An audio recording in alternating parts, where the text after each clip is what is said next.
ada sosok tinggi jangkung dan dagunya itu panjang, matanya lebar, dan dia ini melirik ke arah Romi.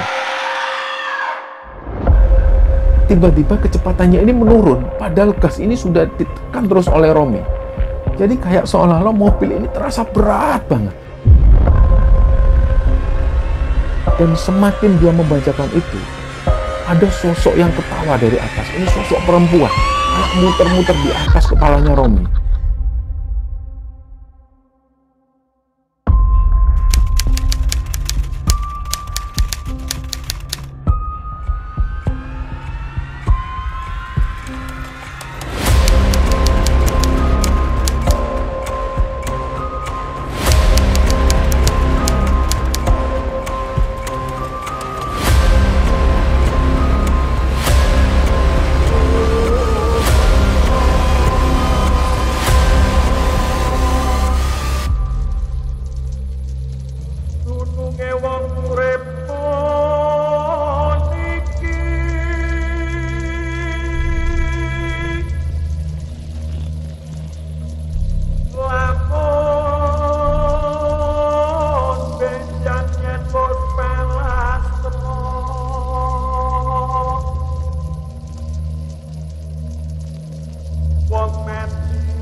Bismillahirrahmanirrahim. Assalamualaikum warahmatullahi wabarakatuh. Sobat Kembara Sunyi dimanapun berada, pada kesempatan kali ini kami akan membagikan cerita yang dikirim oleh Sobat Kembara yang bernama Romi. Sebelum kita masuk ke ceritanya, untuk teman-teman yang nonton tayangan ini dan belum subscribe, jangan lupa untuk subscribe lebih dulu agar channel Kembara Sunyi ini lebih berkembang lagi dan kami lebih bersemangat lagi dalam membuat konten-konten terbaru di Kembara Sunyi. Dan untuk teman-teman yang telah mendukung kami show ini, kami mengucapkan terima kasih banyak. Semoga amal kebaikan teman-teman dibalas kebaikan berlipat oleh Allah Subhanahu wa Ta'ala.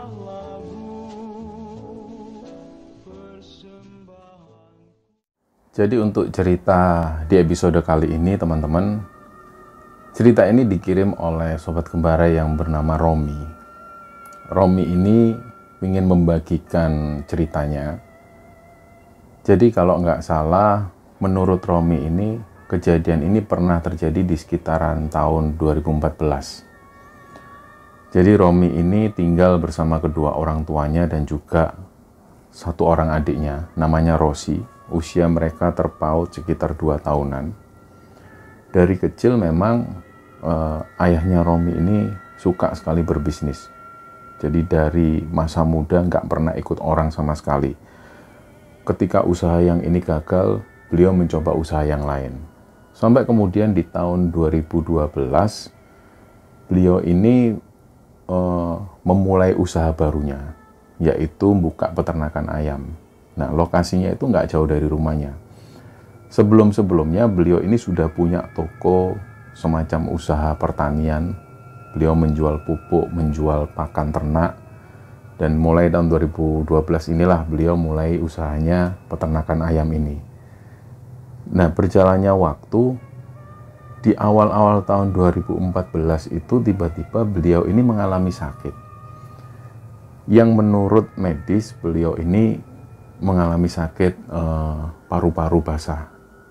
Dan sakitnya ini menjalar kemana-mana, artinya mengalami komplikasi. Nah, semenjak saat itulah ayahnya ini sudah nggak bisa lagi ngurusi peternakan dan juga toko pertanian di rumahnya. Jadi pada saat itu Romi langsung ambil alih. Dia langsung nyuruh adiknya yang namanya Rosi itu untuk juga ngurusi peternakan ayam ini. Sedangkan untuk toko pertanian diurusi oleh ibunya. Nah, tapi ada beberapa sebab di sini yang dijelaskan oleh Romi bahwa memang dari kecil si Rosi, adiknya Romi ini memang bandel orangnya. Dia ini nggak suka sekolah. Sampai pada suatu ketika dia nggak lulus dari SMA dan si Rosi ini nganggur terus. Nah, selain daripada itu, Rosi ini sering menghabiskan uang orang tua. Bahkan puncak-puncaknya sertifikat tanah ayahnya Romi ini pernah digadaikan oleh si Rosi. Nah, pada saat itulah ketika Romi masukkan Rosi, untuk ngurusi peternakan ayam ini, Romi itu sudah tahu konsekuensinya seperti apa. Jadi Rosi dituntut untuk bekerja secara disiplin. Dan di situ Romi melakukan pengawasan penuh karena dia tahu betul karakter adiknya ini seperti apa. Jadi mulailah usaha ini dijalankan oleh Romi dan Rosi. Di tengah perjalanan belum sampai 2 bulan, ada laporan dari karyawan bahwa Rosi ini lupa untuk menservis mobil. Jadi waktu itu karyawannya melaporkan ke Romi, dan Romi sendiri bertanya-tanya, padahal setiap servis mobil ini uang selalu dianggarkan oleh Romi. Tapi kenyataannya mobil ini nggak diserviskan. Nah, Romi ini jadi bingung, padahal dia juga menerima nota dari bengkel mobil. Romi ini sempat kayak orang bingung. Akhirnya dia konfirmasi, dia cek langsung ke bengkel. Nah, bengkel yang dituju itu ternyata menyatakan kalau mobil ini sudah lama nggak diservis, sudah hampir 1 tahunan. Nah, sedangkan Romi ini menerima nota bahwa servis mobil ini baru dilakukan 2 bulan sebelumnya. Jadi jelas-jelas nota ini sudah dimanipulasi oleh si Rosi. Dia memalsukan nota itu. Uang sudah masuk ke dia, sedangkan mobil masih belum diservis. Mulailah dari situ Romi ini geram. Dipanggillah Rosi waktu itu, dan Rosi dari situ mengaku dia berjanji kalau dia nggak akan melakukan perbuatan itu lagi. Dia merasa khilaf waktu itu. Oke lah, waktu itu dimaafkan. Berjalannya waktu sampai 6 bulan kemudian sudah nggak pernah ada masalah lagi.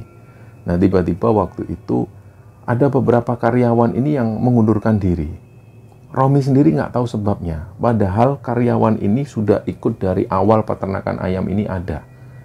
Nah, dia jadi bertanya-tanya, bahkan orang tua Romi ini sempat bertanya, kenapa? Coba ditanya, kenapa kok sampai 2 orang itu yang keluar?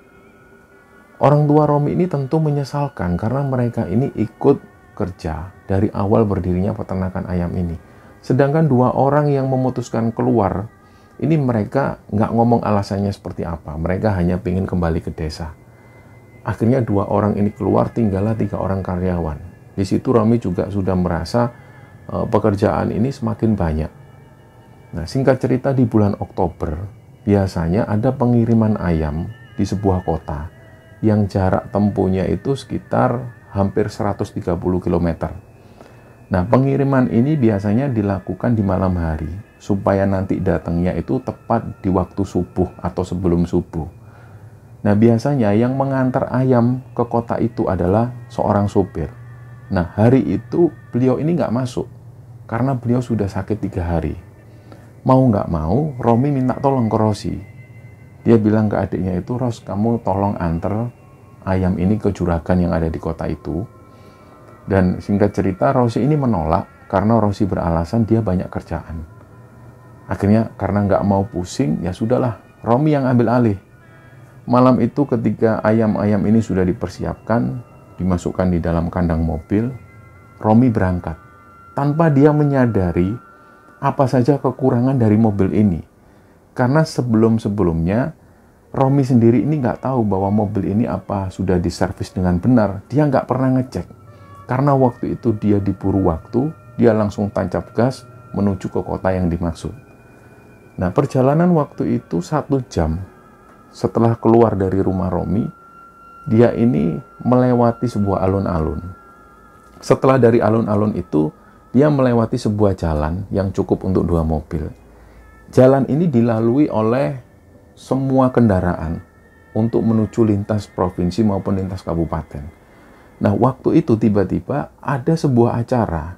Acara ini pengajian akbar yang digelar persis di tengah jalan itu, yang harus menutup jalan. Jadi semua arus lalu lintas ini dialihkan. Nah, Romi waktu itu juga bingung. Dia biasanya hanya lewat sana. Kalau jalan ini ditutup, dia bingung dia harus lewat mana.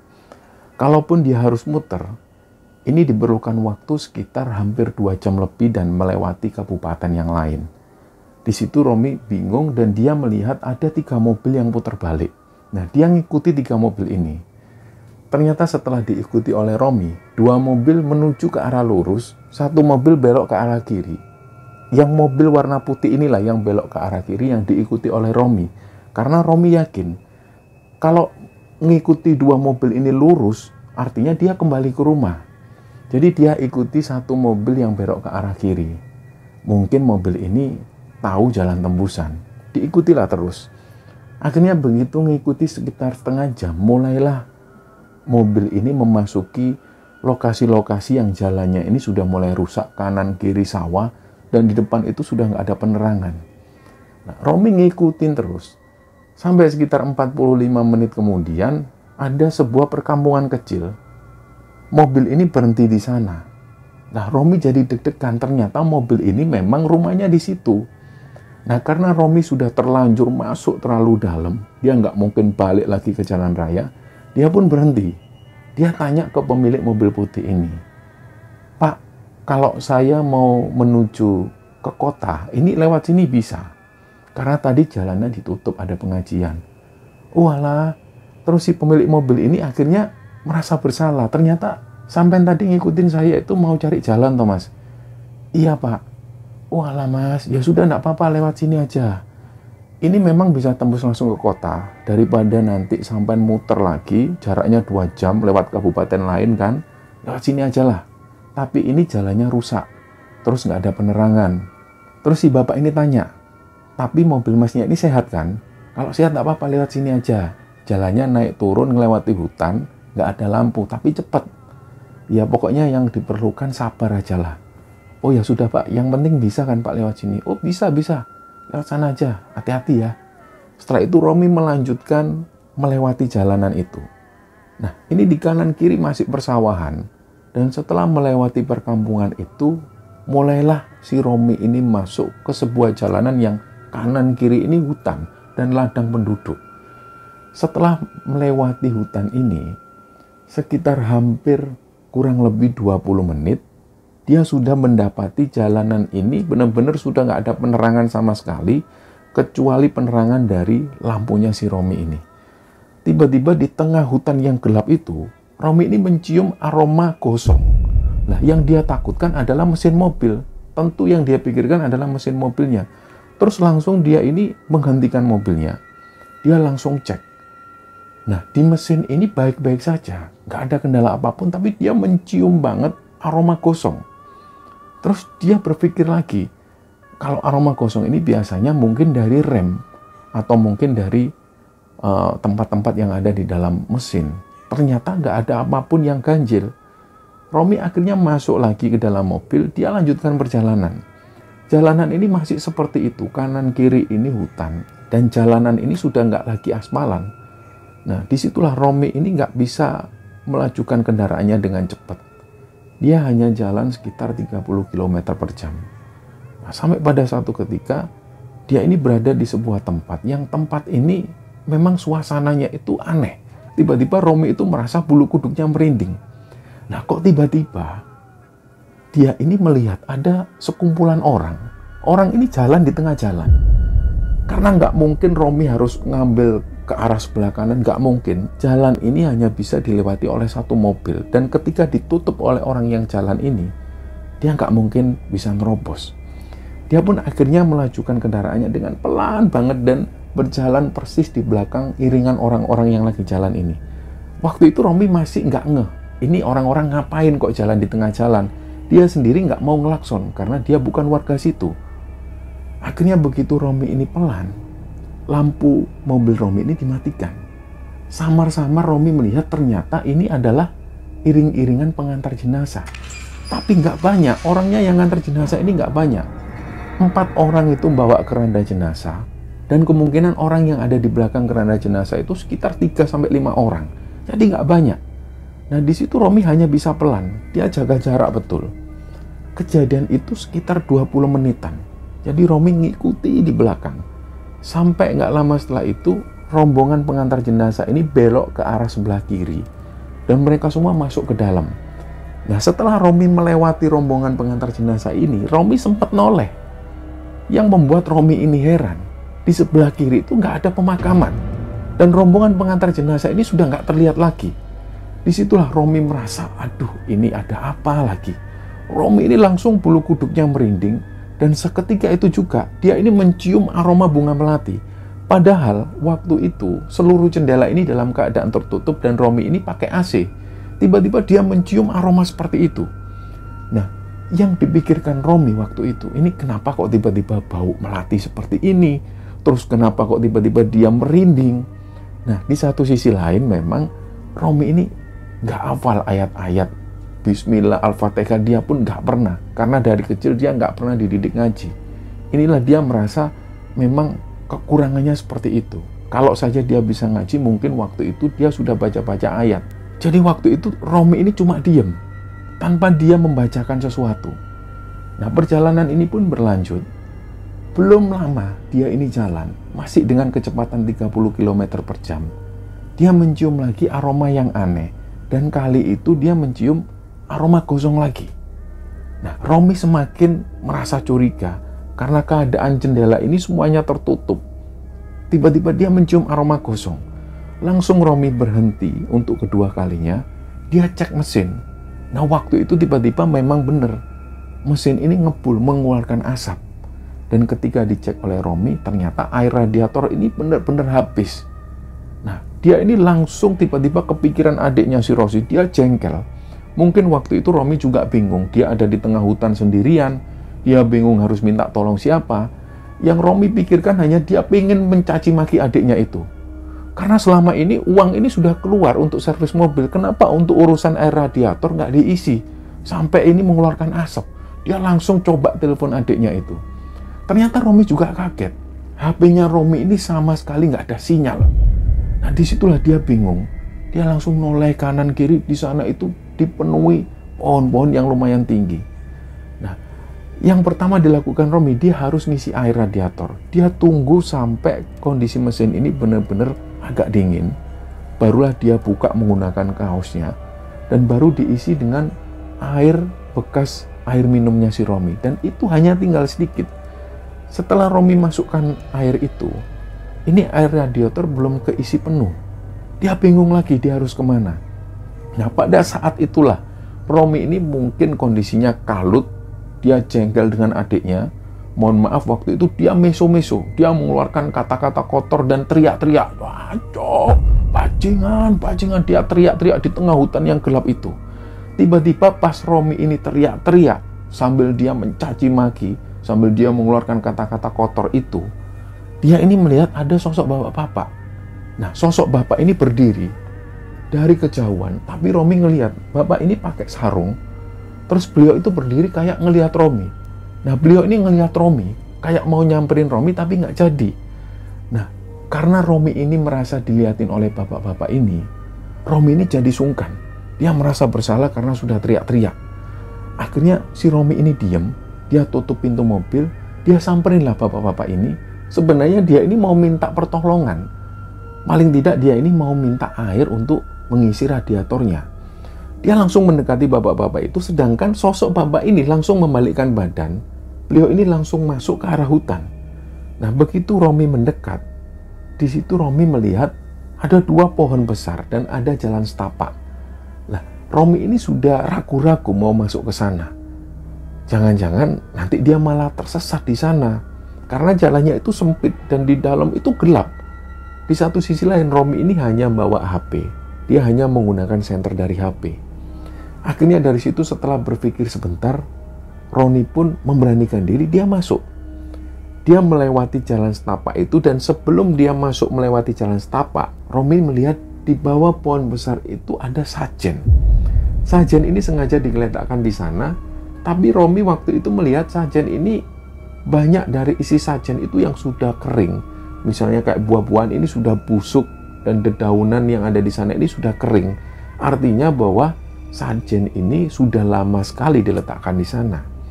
Nah, setelah Romi ini sempat mengarahkan senternya ke arah sajen ini, dia masuk. Suasananya itu langsung berubah. Suasana yang tadinya ini agak dingin, tiba-tiba berubah jadi agak hangat. Dia ini sempat berpikir mungkin karena banyaknya pohon di sini, yang akhirnya angin ini sempat terhalang. Jadi membuat suasana di sana itu agak hangat. Dia pun melanjutkan perjalanan. Dia mencari keberadaan bapak-bapak tadi. Ternyata bapak-bapak ini sudah nggak ada. Mungkin jalannya terlalu cepat atau gimana, sampai-sampai nggak kekejar oleh Romi. Dia terus jalan. Dan di situ Romi melihat ada kebun kopi nggak terlalu besar. Setelah kebun kopi itu, dia melihat ada gubuk. Nah, gubuk ini di dalamnya itu terlihat ada lampu temaram yang masih menyala. Dan Romi mendengar samar-samar ada suara radio yang masih menyala. Nah, di situ Romi agak lega. Dia pun langsung jalan santai, dia jalan pelan menuju ke gubuk ini. Begitu sampai di sana, pintu yang di gubuk ini tertutup keadaannya. Dia ketuklah pintunya sambil dia mengucapkan salam. Assalamualaikum, Pak. Minta tolong, Pak. Dok, dok, dok, dok, dok. Nggak lama, nggak sampai 5 menit, ada sosok bapak-bapak tua yang buka gubuk ini. Beliau usianya sekitar 70 tahun lah. Dan begitu beliau buka pintu, ada apa ya, Mas? Pak, mobil saya mogok di sana. Saya butuh air. Butuh air buat minum atau buat apa? Oh enggak, Pak. Buat isi air radiator. Oh ya sudah, tunggu sini dulu ya. Begitu si kakek ini nyuruh si Romi duduk, Romi melihat istri dari kakek ini juga bangun. Sosok nenek-nenek, rambutnya terurai, sudah putih semua. Beliau bangun dan Romi di situ juga menyapa. Nah, mungkin karena sosok nenek ini baru bangun tidur atau gimana, nenek ini hanya diam. Akhirnya Romi nunggu di sana. Gak lama setelah itu bapak-bapak atau kakek-kakek ini keluar lagi. Beliau ngomong ke Romi, Mas, kalau airnya ada, Mas. Tapi tempat airnya yang saya ndak ada, botol juga ndak ada. Gimana ya? Atau gini aja lah, kendi bapak ini bawa aja. Sudah ndak usah dikembalikan. Oh, jangan Pak, saya bawa aja nanti saya kembalikan. Nggak jauh kok Pak. Ya sudah ndak apa-apa, ndak usah dikembalikan. Terus akhirnya Romi bilang ke bapak ini, ndak apa-apa Pak, bapak tunggu sini dulu, maaf ya ngerepoti. Sudah ndak apa-apa, dibawa aja nak. Romi pun bawa air dalam kendi ini, langsung dibawa menuju ke mobil. Begitu Romi sampai di mobil, dia sempat melihat sekelebatan. Ada sosok. Nah, sosok ini jalannya itu kayak merangkak. Dan Romi di situ ngelihat sekelebatan kakinya. Kaki ini warnanya putih. Jadi kayak dia ini melihat ada orang yang dilumuri bedak di bagian kakinya. Terlihat seperti itu. Dan dia ini jalannya merangkak. Karena Romi khawatir, jangan-jangan ini adalah pencuri atau apa. Romi ini langsung lari teriak, weh, weh. Begitu Romi ada di balik mobil tersebut, sosok ini sudah nggak terlihatan lagi. Nah, pas waktu sosok ini nggak terlihat, Romi itu merasakan dahan-dahan pohon dan semua daun-daun ini bergerak karena adanya angin yang lewat. Terus tiba-tiba Romi ini merinding. Nah, secara bersamaan dia mendengar ada suara ketawa cekikian. Suara ini adalah suara perempuan dan kayak melayang. Nah, begitu Romi mendengar suara perempuan yang ketawa ini, Romi tahu bahwa ada yang nggak beres di daerah ini. Daerah ini pasti angker. Tapi di situ Romi coba mengabaikan. Dia langsung isi air radiatornya. Setelah air ini habis, kendi ini dibawa lagi kembali ke gubuk kakek-kakek tersebut. Nah, begitu sampai di sana, dari kejauhan Romi melihat sosok kakek ini duduk berdampingan dengan istrinya, sang nenek itu. Romi pamit ke kakek ini, dia mau melanjutkan perjalanan. Nah, gak lama setelah itu kakek ini ngomong, gak usah dikembalikan, harusnya kendinya dibawa aja. Jangan kek, ini pasti kakek butuh. Ya sudah, ini ada oleh-oleh dari kakek. Nah, si kakek ini masuk dalam rumah, gak tahu apa, beliau ini mau ngambil apa. Tinggalan nenek-nenek itu sendirian di sana. Romi ini ngajak ngobrol. Maaf ya nek, ganggu nek. Pasti nenek tadi tidur. Si nenek ini cuma diem, pandangannya kosong ke arah depan tanpa melihat ke Romi sama sekali. Nah, di situ Romi ini jadi sungkan, dia jadi nggak enak. Aduh, kenapa kok tak sapa? Jangan-jangan neneknya ini nggak enak hati atau gimana? Nggak lama setelah itu sang kakek ini keluar bawa 1 kresek biji kopi. Ini hasil panen kakek, dibawa aja. Siapa tahu cocok, kalau cocok bisa balik sini nanti kapan-kapan. Oh ya kek, terima kasih kek. Terus waktu itu Romi ini coba ngasih uang. Romi ingat dia ngasih uang 100.000, tapi kakek-kakek ini enggak mau. Enggak, dibawa aja nanti kalau kopinya cocok balik lagi sini.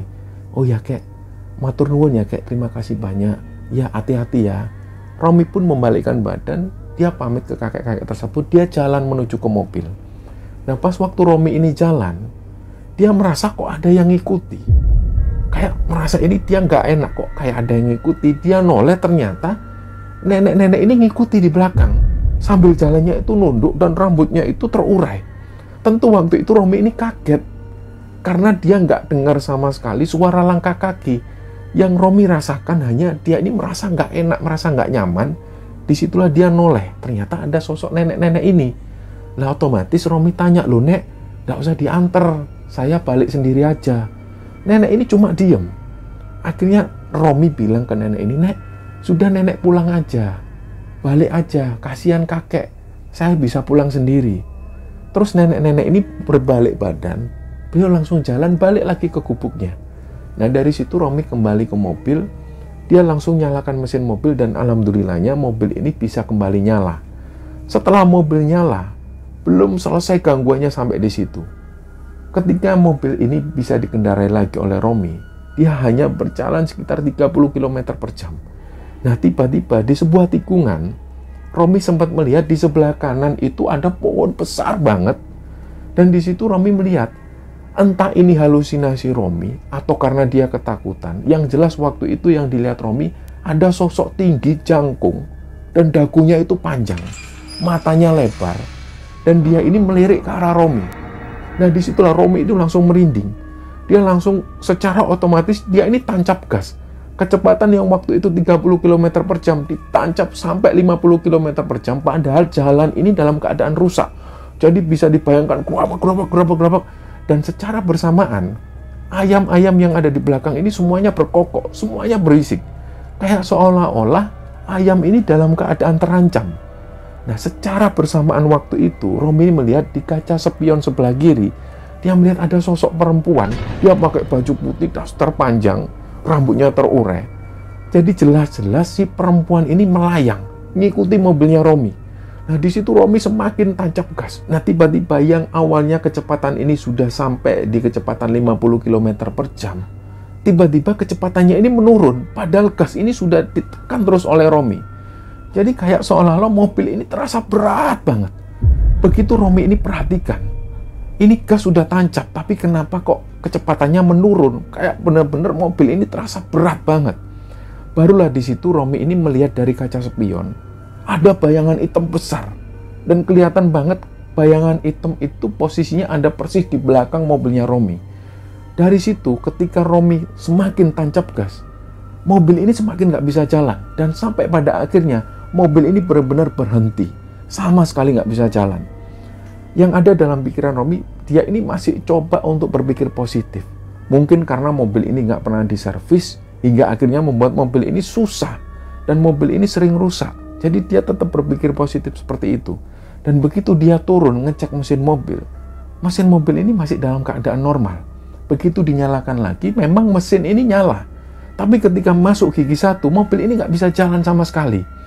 Akhirnya dimatiin lagi mesinnya, dia turun lagi dari mobil, dan disinilah Romi melihat di belakang itu ada sosok tinggi jangkung yang sebelumnya pernah dilihat oleh Romi.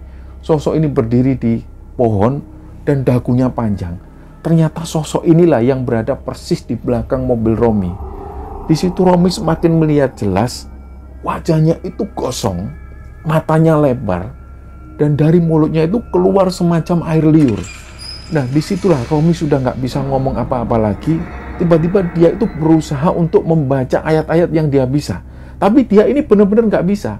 Waktu itu ada kejadian lucu, Romi ini coba baca Bismillahirrahmanirrahim. Mungkin karena saking takutnya, saking tegangnya, yang dibaca Romi ini Bismillahirrahmanirrahim. Jadi campuran antara Bismillahirrahmanirrahim dan Alhamdulillahirrahmanirrahim. Dari situlah Romi ini terus baca itu, Bismillahirrahmanirrahim, Bismillahirrahmanirrahim. Dan semakin dia membacakan itu, ada sosok yang ketawa dari atas. Ini sosok perempuan, kayak muter-muter di atas kepalanya Romi. Dan sampai pada satu ketika, sosok dengan dagu panjang yang air liurnya ini terus menetes, dia itu terlihat berjalan mendekat Romi. Tapi anehnya, tangan dan kakinya itu aneh banget, kayak panjang. Dan dia ini merangkak seperti laba-laba. Dari situlah Romi sudah nggak bisa nahan rasa takutnya, dia langsung pingsan pada saat itu. Nah, tiba-tiba pagi harinya, dia ini dibangunkan oleh 3 orang bapak-bapak. Terus Romi ini bangun, dia melihat ada 3 orang bapak-bapak, masing-masing itu bawa senapan angin. 1 orang bapak-bapak ini usianya sekitar 50 tahunan, dan 2 orang lainnya itu sekitar 40 tahunan. Di situ Romi ditanya, Mas, ngapain di sini? Iya Pak, saya semalam nyasar Pak. Romi ini nggak bisa cerita, dia cuma bingung. Kenapa kok aku ada di sini? Terus akhirnya si bapak-bapak ini bilang, ya sudah Mas, ini Masnya mau kemana? Saya mau antar ayam Mas. Nah di situ Romi ini sudah kalut, sampai-sampai dia ngomong ini sambil gemetaran. Yang dia pikirkan ini ayam sudah nggak bisa lagi dikirim, karena pengiriman terakhir itu sebelum subuh. Sedangkan waktu itu sudah pagi. Jadi Romi saking keselnya, saking kalutnya, ditambah dia ini juga jengkel dengan adiknya, ditambah lagi dia semalaman itu ketakutan dihantui sosok yang menyeramkan, dia kalut, sampai dia ini ngomong gemetaran ketika ditanya oleh bapak-bapak ini. Saya ini mau ke kota Pak antar ayam, tapi sudah pagi gini saya sudah nggak bisa lagi. Semalam itu saya mengalami gangguan yang benar-benar mengerikan. Ya sudah, Masnya saya antar ke jalan raya ya. Dekat sini ada SPBU, nanti setelah SPBU itu tinggal lurus aja, sudah ketemu jalan raya. Oh iya Pak, ya Pak. Ini tadi lewat mana sebenarnya? Gak tahu Pak, saya lewat jalan. Romi ngomong seperti itu. Dan menurut 3 orang ini, gak ada jalan. Kalaupun harus menuju ke sini, ini pasti nerabas hutan.